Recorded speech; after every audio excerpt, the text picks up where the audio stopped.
Olá pessoal, sejam muito bem-vindos ao novo projeto da nossa querida Sociedade Brasileira de Endodontia. Um projeto que terá várias ações e uma delas envolve o nosso bate-papo em diferentes podcasts discutindo a endodontia, valorizando a nossa especialidade, que esse é o tema principal da campanha. Então estamos muito felizes com a audiência de vocês e tenho certeza que juntos transformaremos a endodontia em uma especialidade cada vez mais forte. Então, sejam muito bem-vindos. Eu sou o Daniel Decurso, secretário-geral da SBN, sou professor universitário da Universidade Federal de Goiás e estou como coordenador dessa campanha, que tem como tema Confie na Endodontia, promova a saúde e combata a desinformação. Então, para o nosso primeiro episódio de uma série de podcasts que nós gravaremos, tenho aqui convidados muito especiais, então eu queria agradecer a presença deles, começando pelo professor Júlio Gavini, professor titular de endodontia da USP, hoje diretor da faculdade, uma das faculdades mais prestigiosas do mundo. Então, para nós tê-lo aqui, professor Gavini, é um momento de muita honra e estamos muito felizes com a sua presença. Obrigado, Daniel. Obrigado, Emanuel. Muito contente de estar podendo participar desse projeto da Sociedade Brasileira. Confie na endodontia. Se depois de 35 anos, dos meus 38 anos de formado, 35 anos dedicados à endodontia, eu não confiar na especialidade a quem eu devo toda a minha vida acadêmica e profissional, eu teria que estar, enfim, aposentado já há muito tempo. Infelizmente, a gente vem sofrendo inúmeros ataques sem nenhum tipo de embasamento científico, e esses ataques eles fragilizam a nossa especialidade. Então é função da sociedade, e por isso eu parabenizo a sociedade como um todo, na pessoa do professor Celso Caldeira e de você como secretário, por essa iniciativa de trazer informação de qualidade, não só para os nossos colegas, mas também para o público em geral. Perfeito, muito obrigado. Também temos aqui o professor Emanuel Silva, professor de endodontia da Universidade Federal Fluminense, da Universidade Estadual do Rio de Janeiro, da Unigran Rio, e com certeza hoje um dos pesquisadores mais influentes do mundo na endodontia. Então, muito obrigado, professor Emanuel, pela sua presença. Eu que agradeço, Daniel, agradeço toda a Sociedade Brasileira de Endodontia pela oportunidade da gente estar aqui discutindo endodontia de forma séria, combatendo fake news e levando ao público informações que vão ser fundamentais aí para que vocês possam defender a endodontia. Uma satisfação muito grande estar com você, professor Júlio Gavini, com você, Daniel, e vamos para frente, Vamos para frente. Começar isso daí e espero que seja um podcast bem legal e que vocês curtam bastante. Com certeza que nós temos muita coisa para discutir, Como eu falei, essa é uma das ações da nossa campanha, que terá uma frente voltada para o esclarecimento da importância da endodontia para a população de uma forma geral, e outras ações como essa de discussão dentro da própria odontologia, porque como nós já falamos inicialmente, a endodontia, assim como outras áreas, tem sofrido ataques, muitas vezes descabidos, com má informação, com inverdades, falácias, e a Sociedade Brasileira de Endodontia ela precisa se posicionar, e isso foi uma demanda que surgiu dos próprios endodontistas. Então, acho que essa união é importante, nós precisamos falar sobre isso. Existem mitos que envolvem a endodontia, existem inverdades, e a gente precisa combatê-las. Então, obrigado a todos vocês que vão participar aqui do nosso podcast, e principalmente aos nossos colegas que estão em casa, que podem trabalhar. É o que a gente conversou nos bastidores. Nós temos um movimento de reclamação, de compartilhamento dessas informações, mas não de combate a essa desinformação. Sim. Então esse movimento precisa começar. Eu acho que é fundamental, Daniel, porque temos um momento muito particular. Hoje as pessoas, através das redes sociais, ganham visibilidade de uma forma muito fácil. E evidentemente a criação da polêmica é uma das formas de você ganhar também visibilidade. Mas isso gera problemas, principalmente para aqueles que muitas vezes necessitam de tratamentos endodônticos, os pacientes, portanto, e que muitas vezes também se veem perdidos, porque diante da desinformação é capaz ele optar por um tratamento mutilador ao invés de preservar o seu elemento dental. Então é preciso que haja esse esclarecimento, dando subsídios, evidentemente, aos colegas para que eles possam argumentar com seus pacientes, mas principalmente também para que o público em geral seja bem informado e, baseado nessas informações com viés científico e baseados em evidência científica, tome as suas decisões para o seu bem-estar, para a sua saúde. Nós vivemos uma era que deveria ser da informação, mas ela se tornou uma era da desinformação, né? Que falta, né, muitas vezes o senso crítico dos profissionais recém-formados, com mais tempo de estrada, mas que entendam que a informação ela precisa passar por uma peneira, por um senso crítico, para que você possa realmente promover o melhor para o seu paciente. Eu tenho, por mera curiosidade, eu tenho, enfim, estudado um pouco de neurociência, e tem um neurocientista chamado Pedro Calabres que ele bate muito na tecla de que nós vivemos a era, na verdade, do anticonhecimento, né? É mais do que o fake news, porque a partir do momento em que você começa a produzir informação de má qualidade, você está desinformando. E essa desinformação, ela gera comportamentos inadequados, sejam dos profissionais, sejam dos próprios pacientes, que eu digo inadequado para a saúde do paciente, não inadequado no sentido da conduta em si, mas inadequado para a saúde do paciente. Eu gosto muito da frase da Associação Americana de Endodontia, né, que salvamos dentes, né, o endodontista salva dentes. E salvar dentes significa preservar a saúde do paciente. E isso é que nós temos que mostrar para os nossos colegas e mostrar para as pessoas que precisam de tratamento, né? Eu acho que isso é o fundamental.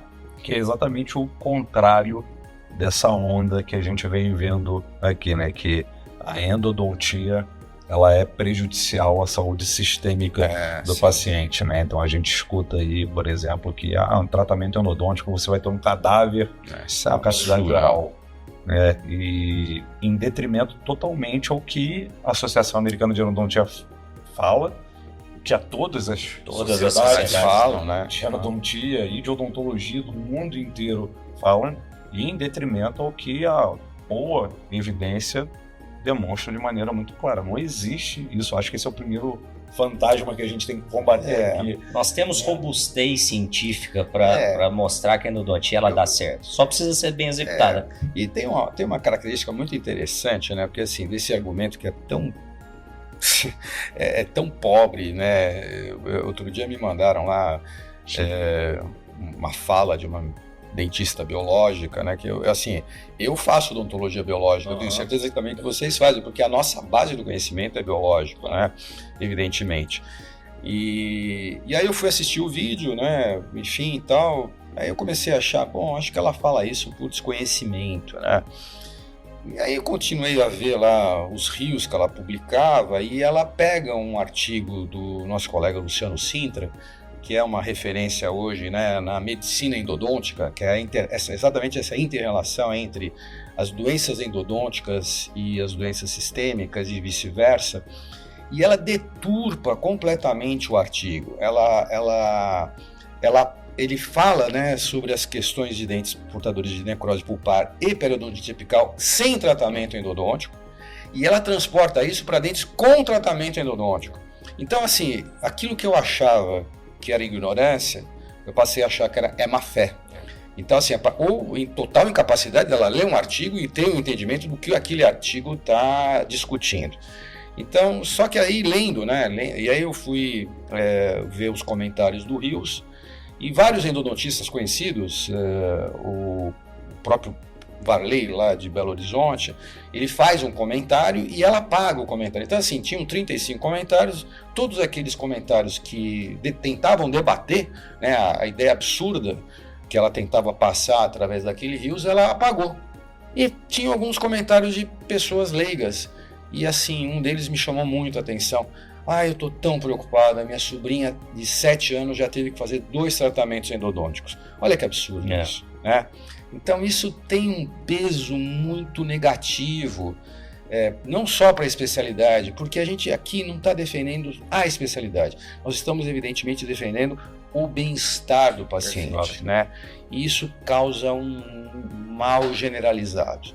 E esse comportamento de manada, né, onde essa pessoa ganha algum tipo de notoriedade e passa a ser copiada por outros que querem o mesmo tipo de notoriedade. É muito ruim isso. Além de você tocou num ponto importante, porque tem crescido, né, essa movimentação dos dentistas se consideram biológicos, mas na verdade eles pregam a extração do dente. Então de biológico não tem nada, talvez biocompatível, porque querem colocar implantes, né? Mas o implante tem que ser cerâmico. Tem que ser cerâmico, também que vai contra o que a ciência mostra. Então, e aí, assim, né, já que temos aqui pessoas que entendem de metalurgia e titânio, níquel, titânio, né?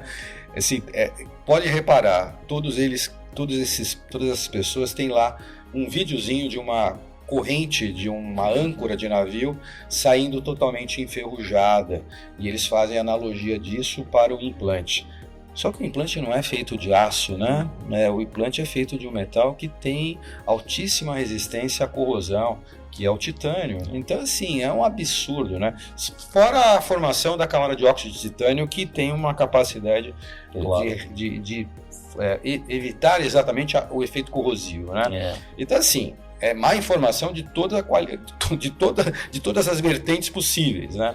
E o leigo, só que o leigo não sabe, o leigo não entende as diferenças entre as ligas, entre os metais, e ele embarca nessa loucura. E infelizmente com a indicação de tratamentos multiladores. Claro. E eu não sei se vocês têm essa mesma percepção, mas existe um viés comercial por trás disso daí. Sim. Que o leigo talvez não esteja atento a isso, mas a gente precisa discutir frente à sociedade de endodontia, mas frente à sociedade odontológica também, que esse viés está existente, você mutila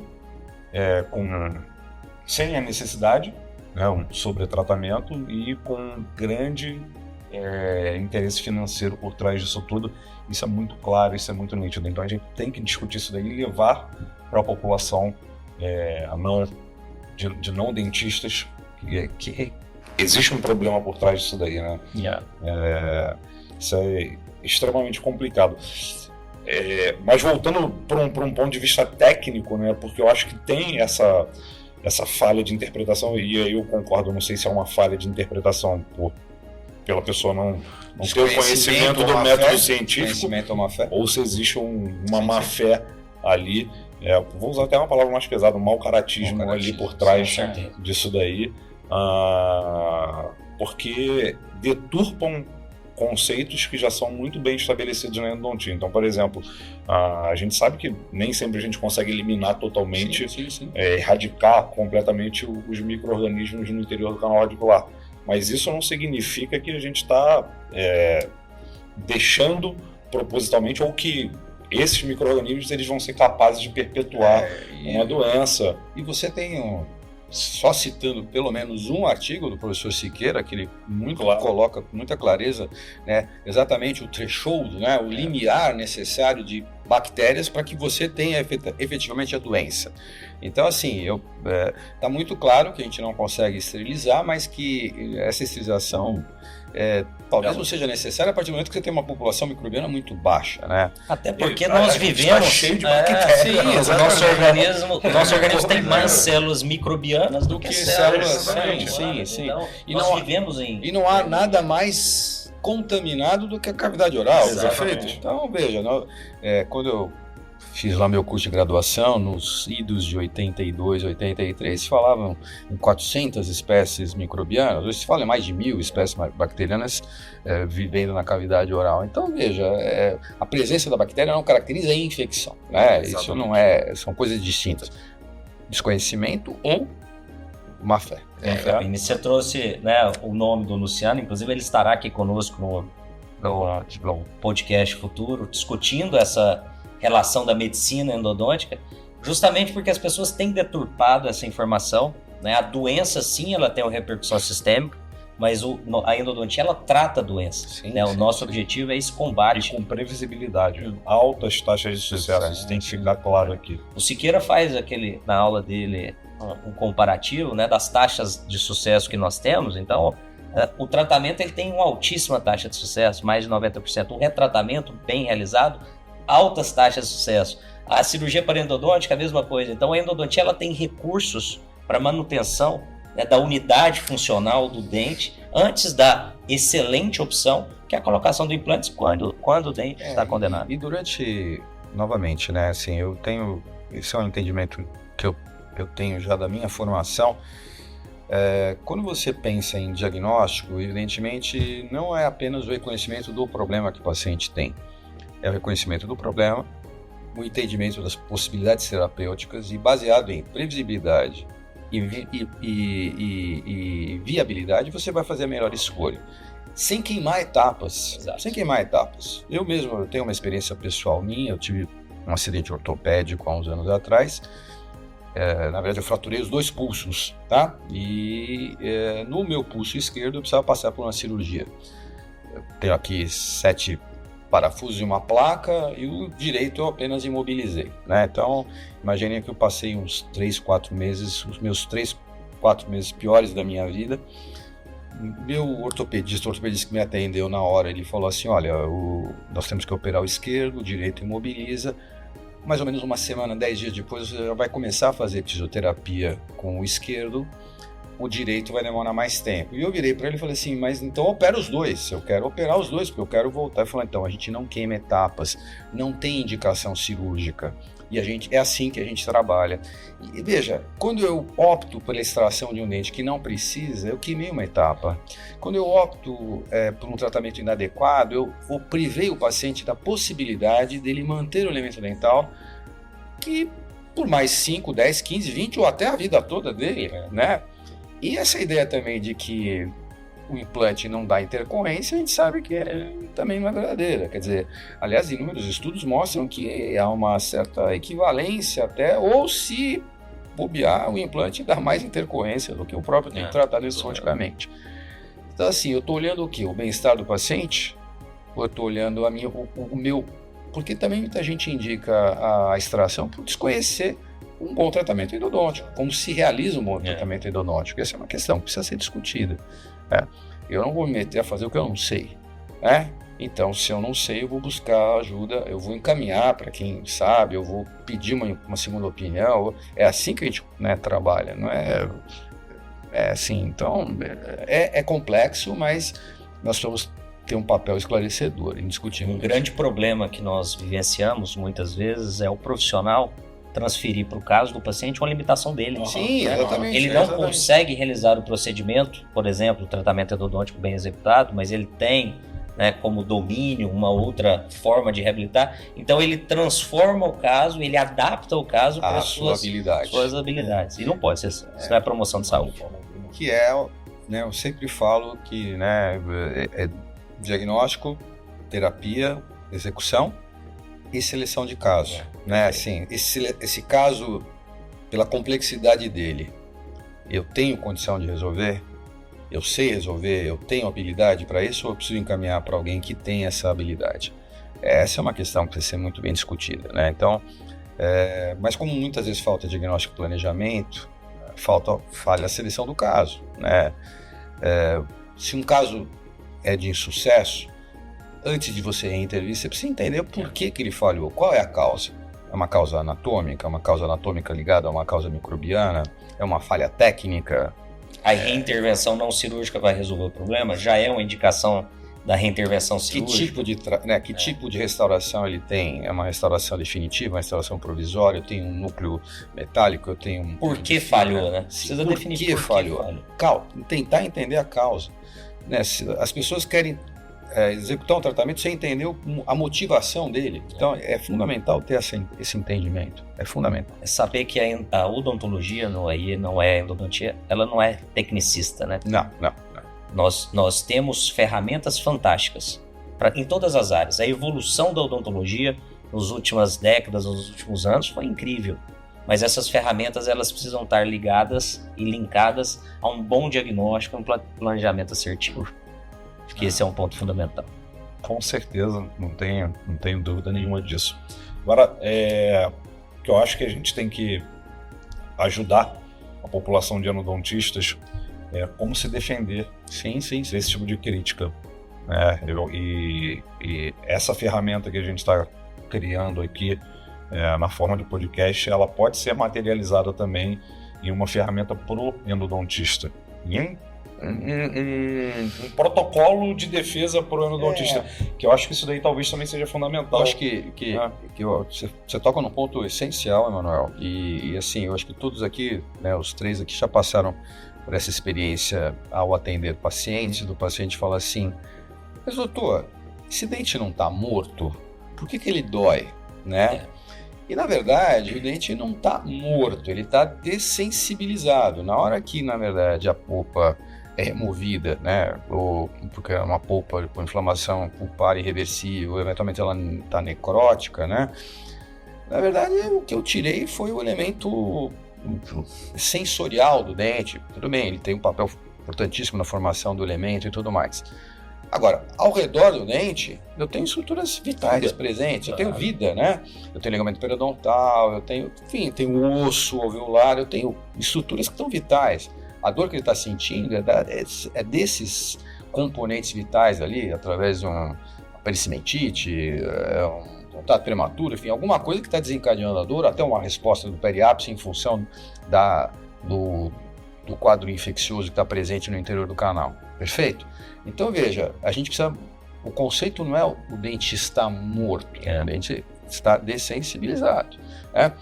Você tem alguns tratamentos de doenças neurológicas em que você atua no cérebro para eliminar a dor, na verdade a percepção da dor, ou o efeito que a dor causa no paciente. E você matou o cérebro? Não, você dessensibilizou. Exatamente. Quando você faz uma ablação para corrigir problemas de arritmia, você rompeu algumas fibras ali para que a arritmia não seja desencadeada. Você matou o coração? Perfeito. Veja. Vai para uma série de paralelos, né? Você tem uma encravada, você vai cortar seu dedo? Não, você vai Esse é um exemplo clássico, né? Então, exatamente, assim, não tem entendeu? Então, assim, agora, os argumentos, eles são muito frágeis, né? Os argumentos que esse pessoal utiliza, mas tem um apelo muito forte, né? A partir do momento em que você fala que aquilo causa uma alteração sistêmica, que a infelicidade que o indivíduo tem se deve ao dente tratado ao canal, a depressão que ele tem é desligada ao canal. Sim, isso tem um apelo, né? Tem os mapas, né? De ligação. O seu pré-molar, ele está conectado ao fígado. Isso é tão em verdade, né, que a Netflix, isso foi clássico, né, em 2018, lançou um documentário que prontamente foi criticado por todas as sociedades do mundo, né? Sociedades europeias, latino-americanas, americanas, brasileiras, e ela foi obrigada a remover, porque era algo que causava uma desinformação. E era o mesmo discurso que a gente está vendo atualmente, né, Daniel? Na verdade, a mesma situação que a gente vive hoje aconteceu lá em 2018 nesse documentário. Então, alguns médicos, junto com alguns pseudodentistas, vamos dizer assim, né, fazendo correlações absurdas, né? Então, correlação você não consegue uma interpretação errônea de alguns achados, e exatamente indicando estação de qualquer dente que necessitasse de tratamento endodôntico, e mesmo aqueles que já tinham um tratamento endodôntico realizado, mesmo que você não tivesse lesão periapical, mesmo que você não tivesse nada, né? Isso foi esquecido durante um tempo, parece que de uns 3 anos para cá, isso apareceu aqui no Brasil. Os oportunistas, né, trouxeram isso à tona, usando, como o professor Garino falou, argumentos rasos, né, inverdades, discutindo algo que já está muito bem sedimentado, com robustez científica, que a endodontia dá certo. E a gente pode nós teríamos uma série de podcasts aprofundando em cada um desses temas. Mas existem mitos em torno da nossa especialidade que a gente já poderia, né, trabalhar aqui. Por exemplo, primeiro, endodontia Dá certo? Claro que dá certo. Claro que dá certo. Há inúmeros estudos que comprovam, né, taxas de sucesso acima de 90%.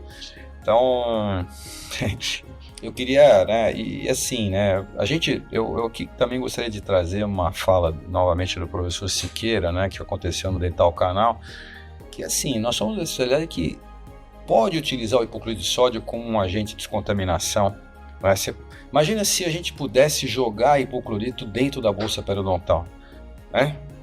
Que maravilha seria, mas infelizmente naquele ambiente, né, naquela condição anatômica, ou naquele ambiente não é possível, e a gente consegue. Aí você consegue associar instrumentos, substância química, quando necessário medicações intracanal, e também tem ação antimicrobiana, e você tem uma taxa de descontaminação altíssima, né? Nós falamos em estudos microbiológicos em redução de população microbiana de 98%, 99%. Ou seja, situações onde as bactérias que acabam ficando de forma residual não terão condição de perpetuar o processo infeccioso. Perfeito. Portanto, eu queria, né, assim, qual é a taxa de sucesso no tratamento de câncer? Chega a 90%? Não. Né? Então, que tratamentos tem essa taxa de sucesso que a gente trabalha? Não há dúvida em relação a isso, né? Agora, e os insucessos também são tratáveis, né? Não é isso? Exatamente. Temos ferramentas para tratar o insucesso. E nem sempre o insucesso é de causa endodôntica, exatamente. E aí são outros mitos. Aí a gente acaba levando... Alguém tem que levar a culpa, né? Que são outros mitos que a gente precisa discutir. Mas dentro dessa linha, o professor Lars Spamberg, ele publicou um editorial que eu acho muito interessante, que ele faz esse paralelo, né, entre os estudos clínicos randomizados que são desenvolvidos dentro das universidades, que atingem essa taxa de 90% a 95%. Ou seja, a endodontia dá certo. Mas talvez quando você vai para a população, a taxa de sucesso não esteja tão alta, não porque ela não dá certo, mas porque ela não está sendo bem realizada, bem conduzida. Sim. Porque nós temos, infelizmente, colegas que muitas vezes buscam a velocidade, a rapidez, o mais fácil, o mais rápido, o protocolo para todos os casos. Você se afasta do biológico, você se afasta da base, né? Então, esse é um ponto... Se você parte da premissa de que, independente do instrumento, da técnica de preparo que você está utilizando, você não tocará mais do que 60%, 65% das paredes, e você precisa de substâncias químicas, é evidente que a substância química precisa de um tempo para atuar. Um tempo para atuar significa que a substância, ou dentro da câmara e do canal, ou ativada ou não, ela precisa ficar ali e ser renovada, né? Então, se eu realmente... eu sou, né, de uma geração que a gente fazia os preparos exclusivamente de forma manual. Você demorava, às vezes, 45, 50 minutos para instrumentar o molar. Eram 45 minutos, 50 minutos da substância química entrando em contato com o sistema de canais radiculares. Hoje você usa o sistema mecanizado, talvez em 5 minutos você já modele. O grupo de vocês, o nosso grupo, o grupo lá, né, do professor Estrela, bate muito nessa tecla, ou seja, você modelou, agora você vai limpar e descontaminar. Né? E o que não é um problema também, que a gente tem que deixar claro aqui, que modelar rápido não é problema, é solução, na verdade. Exatamente. É a etapa mais... Que você tem mais acidente durante um tratamento endodôntico, é a etapa de modelagem. Só que você tem que ter a conscientização, e que talvez epidemiologicamente isso não aconteça, de que você modelou, você não limpou e você precisa complementar isso. Exatamente. Né? E veja, hoje, né, eu reporto aqui uma conversa que eu tive num dos grupos de WhatsApp de ex-alunos de especialização, né? A menina me mandou lá uma foto de um sistema sônico de agitação, perguntando o que eu achava e tal. Que ela usava o EasyClean, então eu falei, olha, o ideal mesmo seria você ter um ultrassom, mas se você não quer investir no ultrassom, de repente o sistema sônico portátil pode ajudar você. Então veja, temos tantos recursos, né? Até o Leandro, eu sei que vocês vão gravar uma conversa, um bate-papo aí com o Leandro e com o Mário Zuolo, mas ele tem um post dele no Instagram, acho que é fantástico. Ele fala assim, olha, cara, independente do jeito que você vai agitar, agita a substância química, né? Nem que seja para pegar o cone e ficar chuchando ali, né, e agitando. Então, assim, tem tanto recurso, e tem recurso para todo o bolso, né? Um EasyClean, né, baixíssimo investimento, esses equipamentos sônicos portáteis também, né? Então, assim, você tem recurso, você tem maneiras de você potencializar a limpeza e descontaminação sem fazer investimentos mirabolantes. Mas você precisa ter o conhecimento, né? Você precisa ter o conhecimento. E é por isso, né, que quando a gente analisa dados epidemiológicos, a taxa de sucesso ela decai, mas também a qualidade do tratamento que você tem é uma qualidade muito ruim. Né? E aí, obviamente, você não vai alcançar lá os 95% de sucesso se você faz um tratamento muito ruim. Se você faz tecnicamente pobre,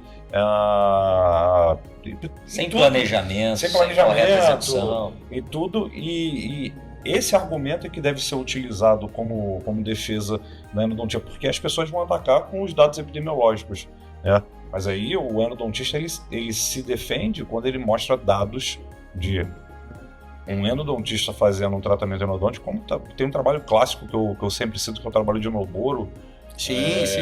Com 2.000 casos, trabalhando com instrumentação manual, com condensação lateral e belíssimo estudo. Sucesso 95% de sucesso, sem tecnologia, mas executando muito bem feito. E esse estudo que você está citando, ele é fantástico porque ele compara casos que não houve intercorrência e casos que houveram algum tipo de intercorrência. E mesmo nos casos de intercorrência, que o sucesso cai para uma taxa de uns 75%, ainda é uma taxa alta. Sim. Né? Então, veja, mesmo quando você tem uma complicação no tratamento, perfuração, degrau, desvio, lima fraturada, ainda você trabalha com uma taxa altíssima de sucesso. E com possibilidade de resolução desses acidentes. Então, veja, né, a literatura ela é rica em nos mostrar isso. Né? Agora, novamente, o bom tratamento, é preciso que se faça uma distinção entre o bom tratamento endodôntico, executado dentro de um protocolo, onde se respeitam os princípios biológicos desse tratamento, né? E o tratamento que é feito meramente para preencher canal. Isso é interessante, né? Você falou, quando você respeita os princípios biológicos, né? E aí, na verdade, quando você respeita os princípios biológicos, você tem alta taxa de sucesso. Então, quem fala que não tem alta taxa de sucesso é porque não está respeitando os princípios biológicos. Não conhece, né? Então, talvez não seja um dentista biológico. Com certeza. Porque ele está fazendo mal à endodontia e por isso que ele acha que a endodontia tem uma taxa de sucesso baixa. Aí ganha a questão do tecnicismo, do protocolo, né? Porque, assim, a gente hoje... e também é muito louco isso, né? Sei lá, 50 mil marcas de lima diferente, assim, né? E na verdade, o futuro provavelmente da endodontia, com certeza, eu talvez não veja, não pelo que eu vá morrer, mas eu digo, né, eu tô aí com 60, talvez eu trabalhe mais uns 10, 15 anos, não sei, vamos ver. Mas assim, é a regeneração, né? Assim, a gente caminha muito rapidamente para um novo paradigma, né? Que talvez o tratamento endodôntico seja regenerar aquela pulpa, né? Ou isso será mais um arsenal de tratamento. Porque evidentemente também se eu tenho um dente com muita destruição coronária, aí não tem muito jeito, eu vou ter que partir para o tratamento convencional. É interessante que a gente entra no segundo grande mito que a endodontia tem. Então, primeiro, a endodontia dá certo, desde que seja bem realizada, seguindo princípios biológicos, entendendo a base e planejando de forma adequada. O segundo, que nós recebemos muitas vezes a culpa por um acúmulo de processos que aquele dente sofreu. E aí o exemplo claro é: endodontia enfraquece o dente. Que não tem nada a ver, o Emanuel mesmo tem uma linha de pesquisa em cima disso. A gente vem falando bastante isso daí, né? Porque a fratura, ela sempre cai em cima do endodontista. E o próprio endodontista, ele se culpa e adota estratégias que não tem problema nenhum a gente adotar algumas estratégias para você preservar a estrutura dentária, desde que você não comprometa a desinfecção, né? Mas ele adota estratégias preventivas porque ele acha que o tratamento endodôntico ele pode estar gerando uma maior possibilidade de fratura em um elemento dentário. E na verdade a fratura ela é multifatorial. A gente tem tanta coisa envolvida nesse processo. Só duas coisinhas aqui. Verdade. Hábitos parafuncionais. totalmente fora do controle do endodontista. O endodontista não pode fazer nada por isso. Você precisa ser um tratamento. Você pega o indivíduo que é classe 2, assim, E o acúmulo de perda de estrutura que o dente E aí depois você faz uma ótima endodontia e o dente é mal reabilitado. Porque a endodontia enfraqueceu o dente ou porque você removeu. Está mal reabilitado, não está com os pontos de contato estabelecidos. A perda de uma proximal é muito mais impactante no enfraquecimento do dente do que o tratamento endodôntico, muito mais.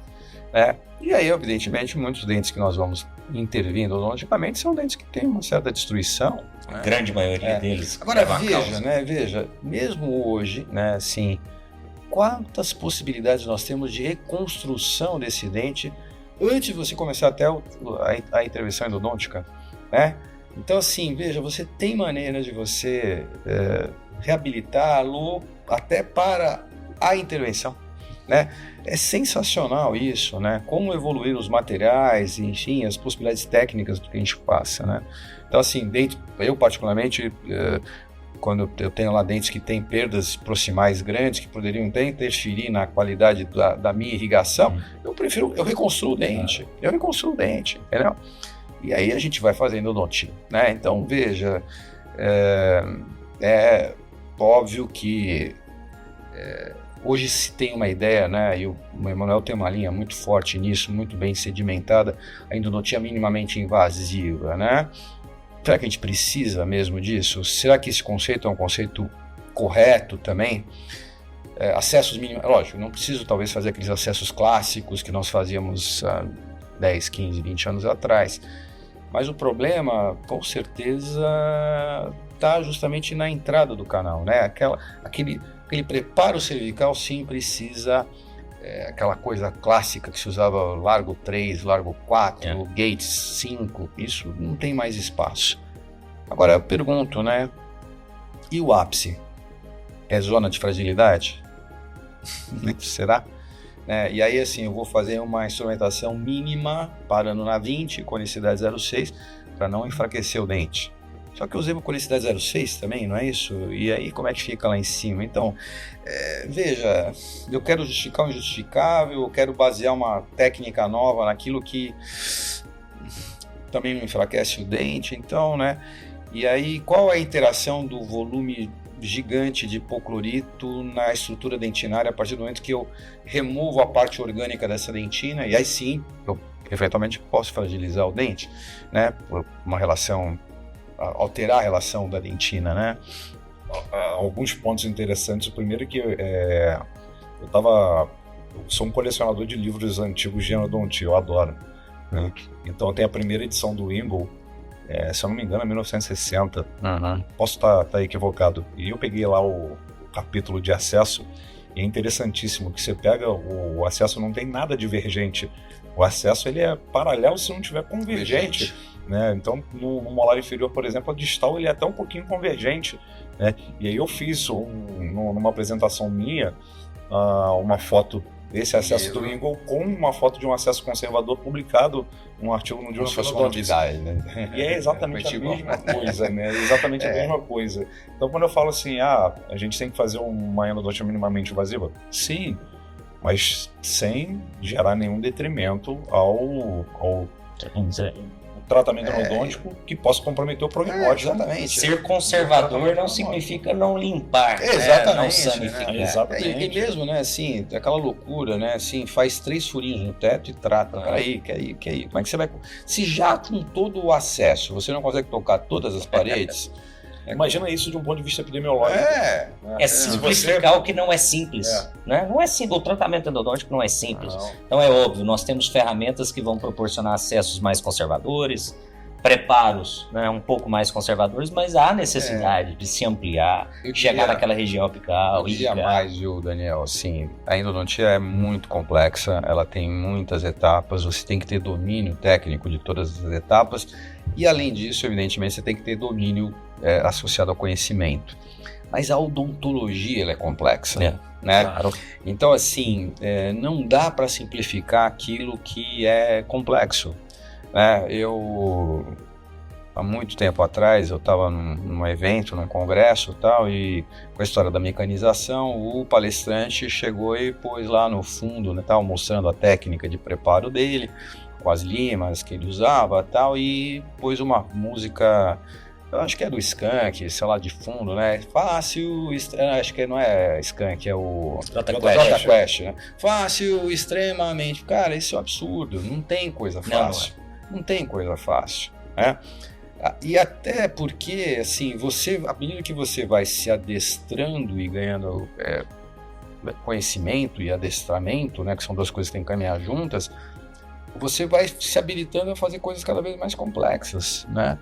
Então, também há um erro de colegas nossos que tentam passar para recém-formados ou estudantes que aquilo é muito simples, que se você fizer daquele jeito, sempre atalhos, né? Macetes, né? Faz assim, não funciona assim. Não é simples. Não é simples. Não é simples. E nós vamos ter até todos esses temas nós vamos abordar com mais profundidade. Um deles é o uso da tecnologia na endodontia, mas isso é o que acontece. Às vezes as pessoas transferem o tratamento endodôntico para a lima, acha que trocando a lima ele vai ter sucesso. Transfere para o uso do microscópio. É uma tecnologia, é uma ferramenta, mas quem executa é o endodontista. Então é uma covardia. Inclusive você transferir para uma ferramenta de trabalho todo o sucesso ou insucesso que você tem. Assim, eu já ouvi algumas vezes no consultório, né, o paciente chega e fala assim, olha, o fulano me encaminhou porque o senhor tem um microscópio, o microscópio vai resolver o meu problema. Eu falei, vou pôr o senhor sentado, pôr no microscópio, resolve o problema. Não resolve, né? Fala pro colega, eu empresto o consultório, pode resolver o problema do microscópio, e não é assim que funciona. Agora, eu acho que, novamente, voltando para a questão enfraquecimento, fica claro que o tratamento bem conduzido, ele não enfraquece. A condição do dente, sim, pode ser um fator a ser considerado, como outros fatores, como o Emanuel colocou. E nós temos um papel importante também nessa informação, seja para os pacientes, sejam para os endodontistas. Né? A famosa comunicação. Né, que muitas vezes falha.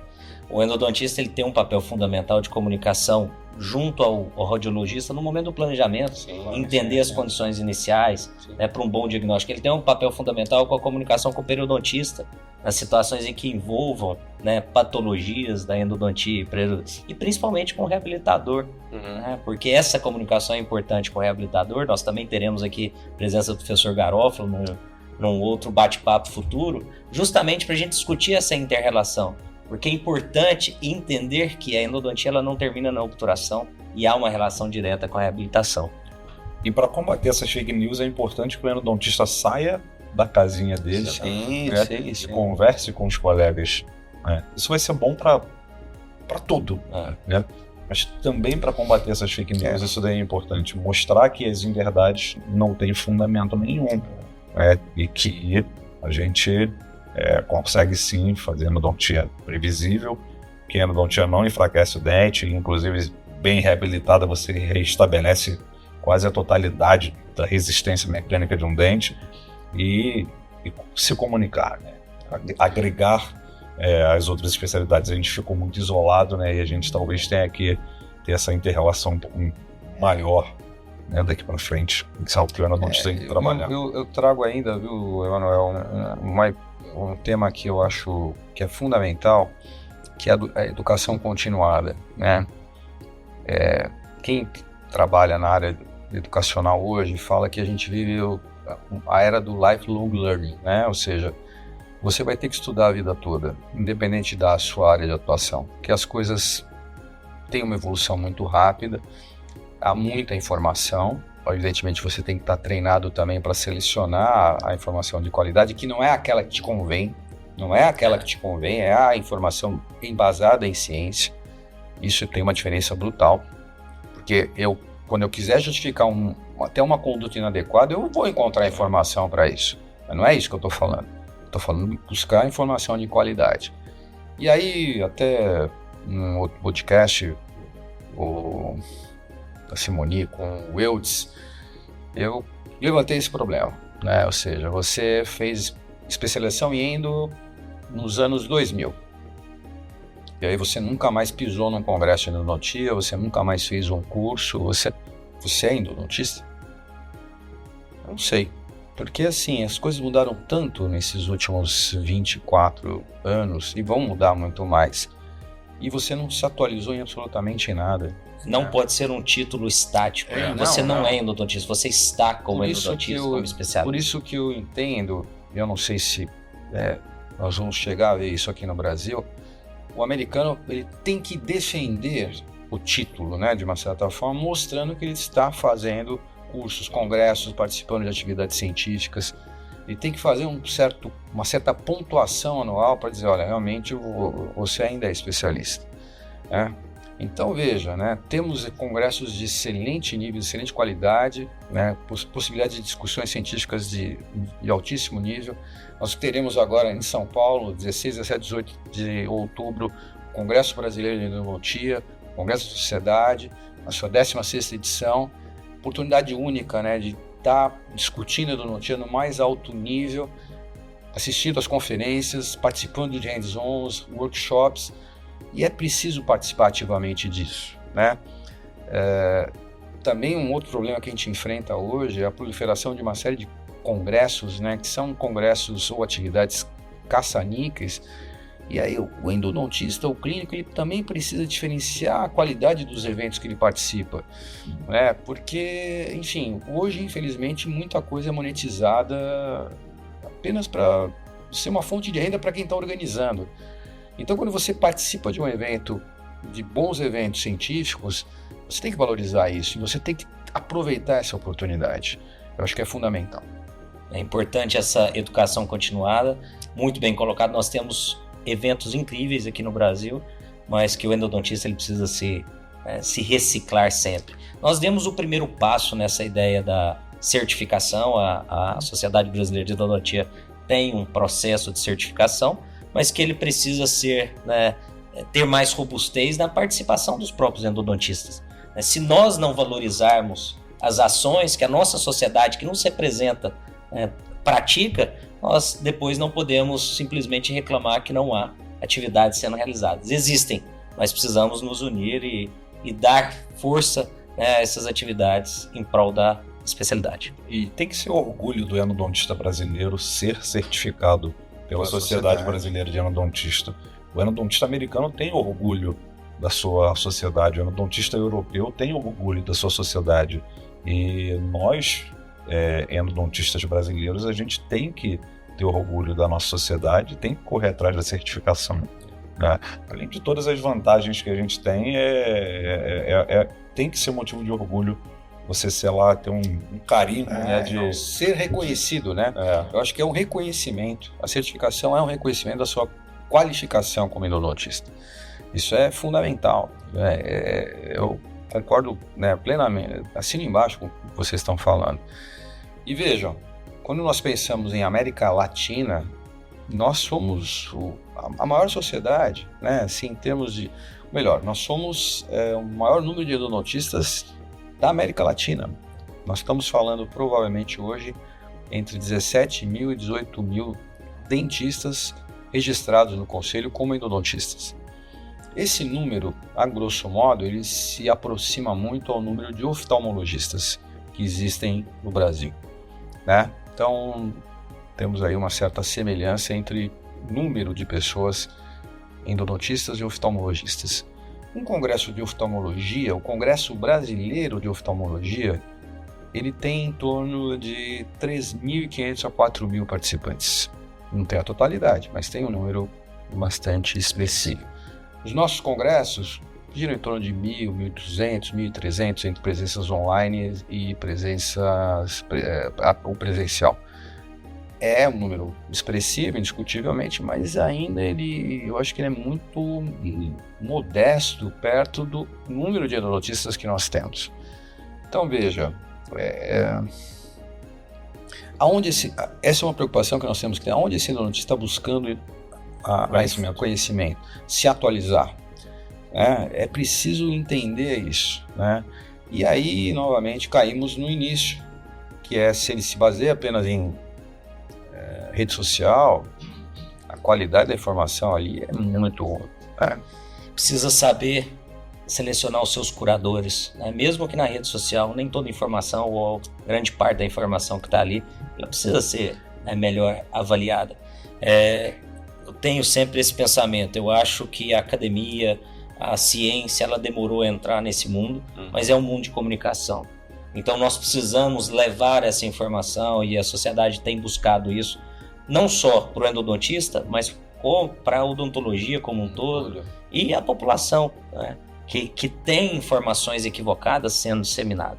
Então nós precisamos ocupar esse espaço também. Ô Daniel, um ponto interessante, né? Que de fato a academia demorou a ingressar, mas eu penso que demorou porque a academia não tem a intenção de monetizar Sim, perfeito. A rede social, né? Diferente de outras pessoas que são profissionais de uma rede social, né? E que basicamente só trabalham com aquilo dali, ou tem sua maior carga horária de trabalho semanal na rede social e vivem daquilo dali. Então, isso é uma dificuldade que a gente vai ter, porque a academia não vai ter esse objetivo de monetizar aquilo dali. Então, obviamente que o engajamento da academia vai ser menor do que o engajamento de profissionais de uma rede social. E que vem ali uma oportunidade financeira, né? E grande, e muito grande, né?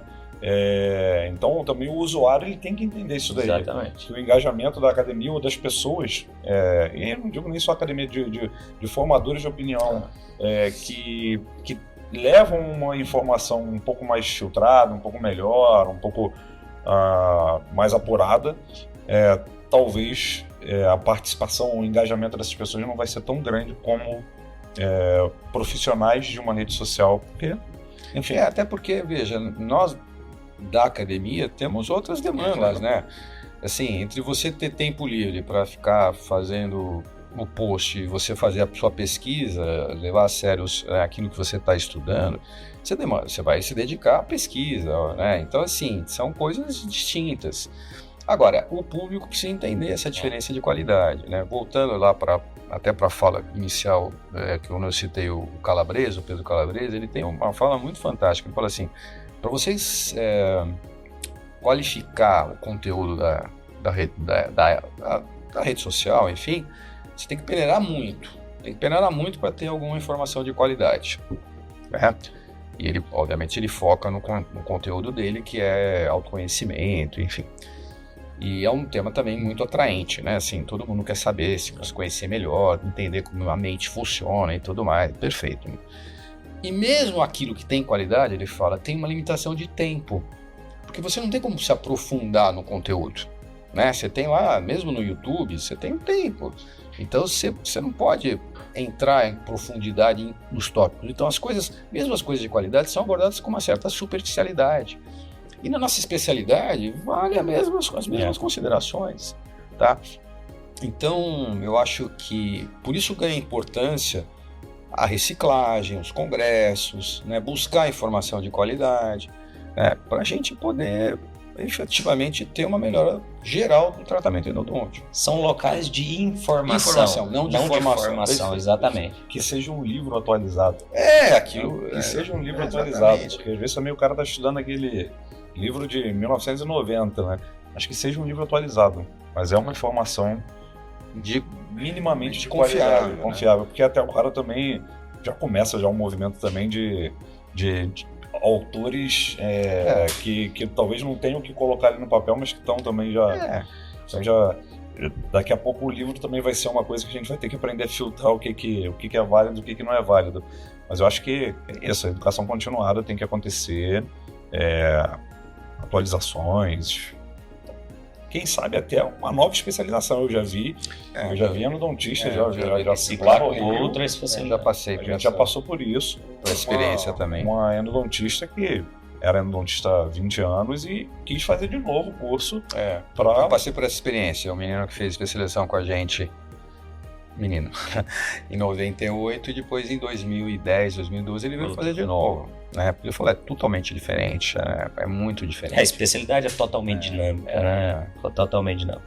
Mas entrando dentro dessa discussão, né, da rede social, a gente entender também como os algoritmos funcionam. Sim, E às vezes a pessoa ela entra numa bolha de informação sim. em que ela recebe só informações aquele tipo direcionadas, e isso pode ser um grande problema. Sim. Né? Porque ela acredita que aquela informação é real, porque ela só recebe aquele tipo de informação. Por isso que é importante entender que é um meio de informação, você sair e buscar o conhecimento realmente onde ele é produzido. Um outro ponto também que a gente percebe é uma deturpação da palavra professor, né? Então, assim, eu tive grandes professores que foram educadores, que me formaram, e hoje qualquer pessoa se auto-intitula um professor, né, ministra um curso, seja ele online, seja ele presencial, com, né, o gabarito de um educador, e ele no máximo é um instrutor, né, uma pessoa que está instruindo uma técnica. Você toca num ponto bastante delicado, né? Eu entendo que, assim, a minha satisfação, na verdade, ao longo desses 35 anos de professor, né? Ver quantos alunos de graduação ou de especialização eu formei. Outro dia eu fiz uma conta aí, de especialista eu devo ter formado uns 250, né? E eu acho um número fantástico, né? Então, assim, para mim isso tem muito mais sentido, né? Aluno de graduação, eu nem vou fazer a conta, porque 35 multiplicado por 130 por ano, aí sei lá, vou me sentir mais velho do que eu já sou, tá? Mas, assim, para mim isso tem um significado muito maior do que o número de seguidores que eu tenho, né? Evidentemente. Tá? Esse é o legado, né? Esse é o legado. O legado né? que deixa. Então, eu acho que isso é o que importa, né? E formar dentro aí sim do mestrado, doutorado, pessoas melhores do que eu, que vão me substituir em algum momento, porque em um momento a gente vai parar, né? E eu acho que é isso, a gente temos que formar pessoas melhores do que nós, né? E que tenham esse viés, evidentemente, do educador, né? Do indivíduo que tem conhecimento, bagagem, que entende que é no contraditório que se forma o conhecimento. Tem um psicólogo chamado Adam Grant, ele é um cara bem legal também de ser lido e seguido de uma certa forma, e ele fala a diferença, né, o cientista, né, ele fala assim, eu posso estar errado. A dúvida do cientista é assim, ele tem a teoria, ele desenvolve o pensamento, mas ele sempre questiona se aquele pensamento ou se aquela teoria realmente ela é tão fiável, ela é verdadeira, e ela vai buscando dentro do contraditório entender se isso é diferente de você tentar defender a sua ideia. Veja a diferença. O pensamento científico é feito dessa forma, do contraditório, e eu preciso ouvir os meus diferentes para entender também por que eles estão discordando daquilo que eu estou pensando, né? E obviamente tenham conhecimento e embasamento para poder ter uma discussão de alto nível, né? Nós não queremos... veja, o sentido até da palavra seguidor dá um aspecto meio de igreja, né? Os meus seguidores, então eu tenho a minha seita endodôntica e vocês... Então, assim, temos que ter essa distinção, né? O bom professor, o bom educador, ele não forma seguidores, ele forma pensadores. Essa é a diferença. Sensacional.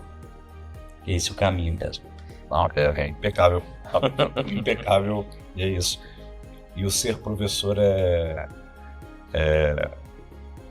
exatamente, para mim, é exatamente o que você falou, é você formar alguém que vai ser melhor. Sim. E você vai se doar ao máximo para você ter um pupilo melhor do que o mestre. Sim. Isso daí para mim é ser um professor. E essa produção, né, o Gavino tocou muito bem, do conhecimento, da ciência, ela é dinâmica também. Nós temos que entender que a ciência, as teorias, elas às vezes são verdades para um momento, com as ferramentas que nós temos, mas que há uma evolução, né, e nós precisamos acompanhar essa evolução. Não defender uma ideia porque ela foi sua lá atrás, mas talvez entender que houve uma evolução. E esse é o grande E na verdade, pilar. o cara que tá ligado à ciência, ele é um cara que ele tá sempre passível a mudar. Sim. E ele não tem problema nenhum de mudar, claro. Mudar, pelo contrário, mudar uma regra, porque a ciência evolui e os conceitos vão se modificando e você vai mudando. Então, aquele cara que tem aquela ideia fixa porque não quer modificar, porque aquela é a ideia dele, a camisa que ele veste, que ele carrega, esse daí a gente desenquadrado. Tem que diferenciar isso de torcida. A torcida sim. é isso. Torcida é vestir a camisa, eu sou palmeirense aqui, eu vou sempre torcer o Palmeiras, e o Palmeiras sempre vai ser o melhor, tal, mas assim, se eu falo agora de futebol, né, se eu sou um indivíduo que trabalha com futebol, eu vou olhar o futebol com um viés imparcial. São coisas diferentes, né? Então, assim, mas hoje a gente vê muito torcedor. O cara veste a camisa da sessão única, do instrumento único, do, sei lá, do que único, do canal em 15 minutos, tal. Mas qual é o embasamento disso? Qual é a vantagem? Eu tenho prestígio porque eu sou um educador, eu tenho prestígio porque eu tenho muitos seguidores. Né? Assim, será que eu preciso, como é que eu falo, né? Assim, se eu precisar ser famoso, eu tiver que fazer dancinha de TikTok, eu tô fora, né? Assim, não vai rolar, entendeu? Mas sei lá, também assim, a minha vida cotidiana é tão banal, que eu te garanto que, sim, ninguém vai querer saber o que eu faço no meu dia a dia, qual é a cueca que eu visto, que camisa eu uso, qual é o meu perfume. O que importa, aliás, para mim, o que importa até o que os outros pensam de mim, sinceramente, tá? Eu gostei. Tem gente que gosta, tem gente que não gosta, e a vida é feita dessa forma, mas as minhas convicções, os meus valores, eu não vou mudar porque os outros desejam, ou para agradar quem quer que seja. Eu acho que é isso que é fundamental. Isso está se tornando um mal de uma geração, né? As pessoas se importam muito mais com o que os outros pensam dela do que ela realmente viver e ter aí seus momentos, sejam eles profissionais, pessoais. Vivem uma vida falsa. Vivem uma vida falsa. Apresentam para outras pessoas uma vida falsa e isso gera angústia, frustração naqueles que não atingem muitas vezes. Isso é legal que na endodontia existe essa vida falsa. Sim, a vida falsa dos casos bonitos, dos casos lindos. Sim. É que as pessoas, tudo dá certo. Tudo dá certo, tudo funciona. Eu ouvi uma vez isso... numa série que eu assistia, que a menina estava interagindo com um cara lá e tal, e assim, ela estava conversando e uma hora ela, me dá o seu Instagram. E ele fala, não, mas eu não tenho Instagram. Lá, você não tem Instagram? Todo mundo tem Instagram. Eu falei, então, a gente está aqui conversando já tem umas 2-3 horas e tal, você não acha muito mais legal esse tipo de interação do que você entrar na rede social e você ver aquilo apenas que eu quero mostrar para você? Porque aqui eu tô te conhecendo, a cada assunto você tá emitindo uma opinião e eu tô te respondendo, né? Porque as pessoas são como cebolas, né? A gente tem várias camadas, à medida que a gente vai se conhecendo, a gente vai conhecendo as camadas mais profundas da pessoa. Na rede social, ou nos casos bonitos, eu só te mostro o que é bacana, eu não te mostro o que dá errado. Né? Então, assim... Só que isso cria um ambiente ilusório e que as pessoas entendem que esse é o mundo real. E, na verdade, esse não é o mundo real. Não é um mundo real, com certeza. Que, na verdade, não gera aprendizado nenhum. Porque a gente só aprende com erro, na verdade. É um crescimento, né? É um processo contínuo. Então, de erros e acertos, enfim. E é um mundo falso, de que tudo dá certo, de que nada dá errado, de que a endodontia é difícil. A gente discutiu isso aqui, a endodontia é difícil, não é simples. Não é fácil, extremamente fácil. Ela tem as suas dificuldades e, invariavelmente, você vai ter algum tipo de problema e a gente tem que aprender com esse erro. Eu falo que a gente não pode normalizar, a gente não pode também viver num mundo que você errou e você faz penitência e chega em casa e chicote. Não. Mas a gente não pode banalizar o erro. Não é a busca da perfeição, é a busca da excelência, né? É lógico. A perfeição ela não vai existir, agora a busca da excelência te faz melhorar. Você vai sempre buscar melhorar. O próprio Adam Grant fala que o perfeccionismo você está preocupado com o resultado final. A excelência está preocupada com o caminho que você está trilhando para melhorar cada vez mais. São caminhos, são coisas distintas. Agora veja, né, a gente poderia pegar vários exemplos, eu vou pegar, né, assim, você trabalha com endodontia guiada, você tem um trabalho muito legal com endodontia guiada, mas veja, casos muito bem selecionados, indicados e tal. Quantas vezes você se depara na rede social de casos feitos com endodontia guiada que um microscópio ou uma lupa em ultrassom resolveriam... Conhecimento de anatomia, né? Em 10 minutos você resolveria aquele caso. Mas o caso não tem não teria o glamour de pôr o guia e eu mandei fazer e tal. Aí eu te pergunto, quem perde tudo? Quem está perdendo com tudo isso? É o paciente. De uma certa forma, para mim, é o paciente. E você colocou uma pergunta há pouco, Gavini, assim, o tratamento em 15 minutos, o tratamento rápido, uma lima só, de quem é o benefício, né? Quando eu começo a ter o benefício para mim e não para o paciente, eu preciso repensar como eu estou conduzindo a minha profissão. Porque o que nós precisamos buscar é o benefício final ao paciente, dentro de todas as ferramentas que nós temos, e nós temos muitas ferramentas, né? Individualizar, entender que não é simples e buscar o melhor para ele, não para nós. E quantas vezes a gente se depara hoje, né, com representantes de empresas que chegam e falam assim, não, porque o senhor precisa vender isso. Vender? Eu não sou um vendedor, né? Não vendo nada. Eu sou um facilitador da vida dos meus pacientes dentro das necessidades que eles têm. E aí, assim, pegando um exemplo até também da linha do Emanuel de Lima, né? Assim, poxa, como é que eu seleciono o meu instrumento? Eu seleciono o meu instrumento baseado no que a literatura mostra ou pelo preço que ela custa? E eu não sei nem como essa lima é fabricada, não sei como é que a lima ela está esterilizada, né? Eu já ouvi também coisa do tipo, você pergunta para o profissional, você usa lima até quando? Até quebrar. Isso é o normalizar. É o normalizar, banalizar o acidente. É isso que não pode. Não pode, cara, né? Eu, sim, quando já quebrei lima, enfim, mas, cara, não dá para achar. Eu não me sinto bem fazer quando acontece esse tipo de acidente, né? Então, assim, a gente tem que, cara, a gente mexe. Por isso que eu falo da diferença entre, você tocou no ponto, a diferença do educador e do guru, né? Assim, porque o educador vai tentar passar também valores para aquela pessoa que ele está formando. O guru não, o guru está formando um cara que vai seguir os passos dele porque ele é a luz, ele é a iluminação, ele é o cara a ser seguido. E isso é muito complicado, para mim, pelo menos para o meu pensamento. O Emanuel tocou num ponto fundamental que a gente vê, não só em redes sociais, mas às vezes com colegas, que é banalizar o erro, né? Ocorreu a fratura da lima, não é um problema, é um problema sim. É óbvio que o acidente ele pode acontecer com qualquer profissional. E vai acontecer. Mas ele não pode ser, se eu começo a fraturar a lima toda semana, eu tenho que repensar a endodontia que eu estou fazendo, o instrumento que eu estou utilizando. E tem que ter um exercício de reflexão sobre o porquê que aquele acidente aconteceu. Porque se não existe essa reflexão, você banalizou o acidente e aquilo ali vai cair no seu dia a dia e você não vai se preocupar na segunda vez que você fraturar, na terceira, na quarta, porque você não está fazendo um exercício de reflexão, né? E o Júlio falou isso daí, a gente vê na rede, sim, pode usar até fraturar, porque a fratura não modifica a taxa de sucesso. Não pode ser assim. Não pode ser assim, isso é loucura. Isso é loucura, né? Vamos usar até fraturar? Não é isso. E novamente, você volta o benefício para você e não para o paciente. É isso. É difícil.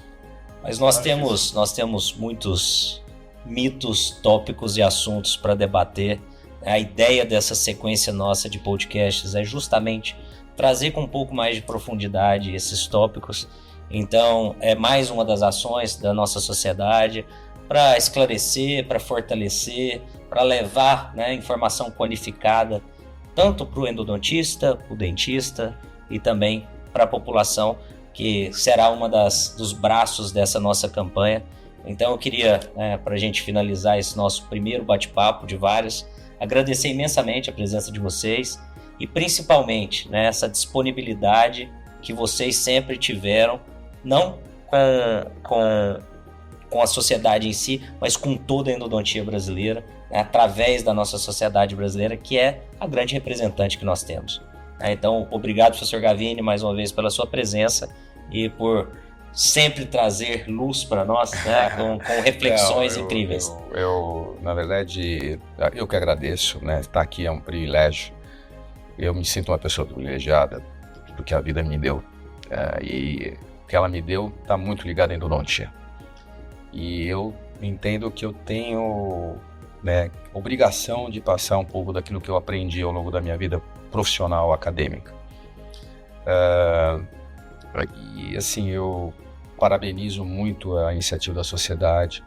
Entendo que isso é fundamental para que as pessoas possam ter informação de qualidade e que essa campanha se perpetue não apenas no ano de 24, mas que ela tenha, enfim, repercussões nos demais anos. Se tem uma frase que eu gostaria de usar para encerrar, né, que é uma frase que para mim ficou muito marcada, é assim: pare de fazer pessoas estúpidas famosas. Assim, tem muita besteira. Então, assim, a gente acaba, de uma certa forma, temos que combater isso, mas combater de uma forma inteligente. Porque o que muitas vezes essas pessoas querem é palco. E a gente acaba dando palco para elas, discutindo, né, de uma forma vazia. Então, assim, a gente tem que combater, mas a gente não pode dar palco para eles. Exatamente. Porque senão, o que eles querem é exatamente isso. Eles querem palco para poder crescer.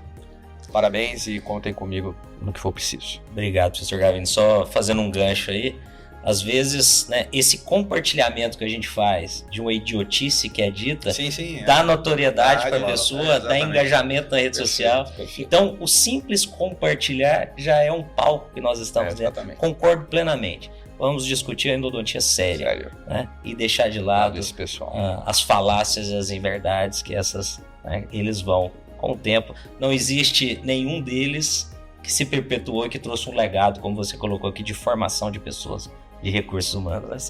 Eles vão se revezando nas idiotices faladas.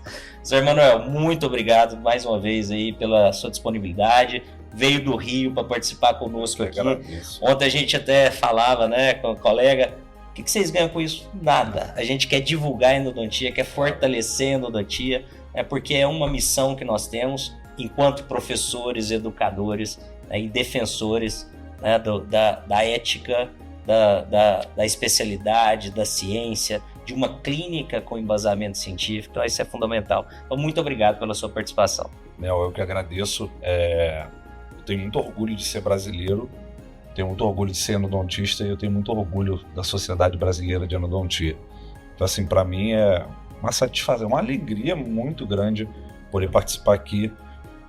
O professor Júlio, assim, um gênio para mim, em falas assim excepcionais, tá do seu lado, um grande amigo, discutindo endodontia na mais alta qualidade, e podendo ajudar todos os endodontistas do Brasil e certamente de outros países, porque isso vai ser assistido por muita gente de fora.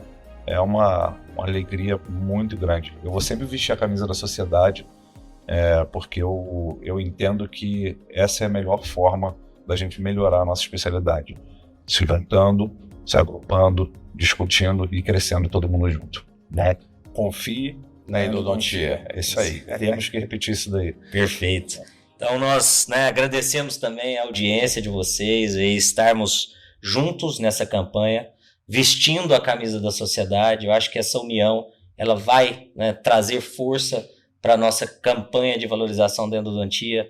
Então fica aí, né, mais uma vez a nossa frase: confie na endodontia, promova a saúde, né, e combata as fake news. Muito obrigado.